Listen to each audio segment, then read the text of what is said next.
फिर ऐसे ही आप सेकेंड ईयर में जाएंगे, उसमें भी जितने सब्जेक्ट रहेंगे तीसरे सेमेस्टर में, फिर चौथे सेमेस्टर में जितने सब्जेक्ट रहेंगे उसका अलग फॉर्म भरेंगे। ठीक है, ऐसे ऐसे आपका 4 साल निकलेगा। और सबसे बड़ी बात, मान लीजिए कि आपने फर्स्ट ईयर में और फर्स्ट सेमेस्टर में आपने एग्ज़ाम दिया, तो मान लीजिए दोनों सेमेस्टर का मिला के, नहीं पहले ही सेमेस्टर के लीजिए, आपने 3-4 एग्ज़ाम दिया पहले सेमेस्टर में, तो मान लीजिए किसी एक सब्जेक्ट में आप फेल हो गए। ठीक है, तो उसका ये प्रोसेस है कि आप उसको मतलब दोबारा से उसको फॉर्म भर के उसको एग्ज़ाम दे सकते हैं।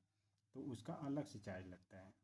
आप जितने सब्जेक्ट में आपका मतलब कि फेल रहेंगे, बैक कहते हैं उसको, बैक आपका लगेगा, उसमें आप दोबारा से री एग्ज़ाम के लिए फॉर्म भरेंगे और उसको एग्ज़ाम दे सकते हैं। ठीक है, और ये फॉर्म भरने का इसमें अलग क्राइटेरिया रहता है, अलग अलग नियम रहते हैं। जैसे कि आप पहले सेमेस्टर में, ठीक है, तो एक होता है ऑड नंबर, ठीक है, और जो दूसरा सेमेस्टर होता है वो होता है इवन नंबर, 2 होता है इवन नंबर। तो ऐसे ही इसमें चलता है 1 2 3 4 5 6 7 8, तो 1 3 ऐसे ऐसे करके। ठीक है, 5 और 7 ये ऑड नंबर हो गए। तो जिस सेमेस्टर में आपका लगेगा तो वो आपको देखना पड़ेगा कि हमारा ये ऑड में है कि इवन में है। तो अगर पहले में आपका किसी सब्जेक्ट में बैक लग गया, पहले सेमेस्टर में किसी सब्जेक्ट में बैक लग गया, तो ये आप फॉर्म भरेंगे कब? जब ये आपका तीसरा वाला सेमेस्टर रहेगा, तीसरा ऑड है ना, तो ये इसका एग्ज़ाम देते टाइम आपको पहले का भी फॉर्म भर के इसी के साथ में ही आपका एग्ज़ाम हो जाएगा। ठीक है, आपने क्वालिफाई कर लिया तो ठीक है, कोई बात नहीं। और अगर क्वालिफाई नहीं किया तो फिर तीसरे के बाद आप देंगे सीधे पाँचवें में, पाँचवें सेमेस्टर में पहले सेमेस्टर का जो बैक रहेगा उसका देंगे पेपर। ठीक है, फिर उसके बाद ऐसे ऐसे मतलब पूरा क्वालिफाई करना पड़ता है।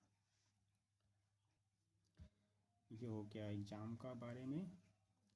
और उसके बाद हाँ, और इसका ही जो एग्ज़ाम होता है वो सेल्फ नहीं होता है। आप जहाँ एडमिशन करवाएंगे वहाँ पे एग्ज़ाम नहीं होता है। एग्ज़ाम होता है इसका अदर कॉलेजेस में, जो भी नियर बाई में रहे, 10 किलोमीटर से ज़्यादा नहीं दूर भेजते हैं। तो इस हिसाब से आपको एग्ज़ाम जाना पड़ेगा दूसरे सेंटर पे देने। ठीक है, तो ये इसमें क्राइटेरिया है इसका। और बाकी इन्फॉर्मेशन कोई ऐसे है नहीं। अब अगर कोई इन्फॉर्मेशन आप लोगों को चाहिए तो फिर आप इसमें कमेंट करिए और मैं इसमें अवेलेबल हूँ, इसमें आपको मैं रिप्लाई कर दूँगा। ठीक है, और ठीक है, फिर thank you for listening me with carefully.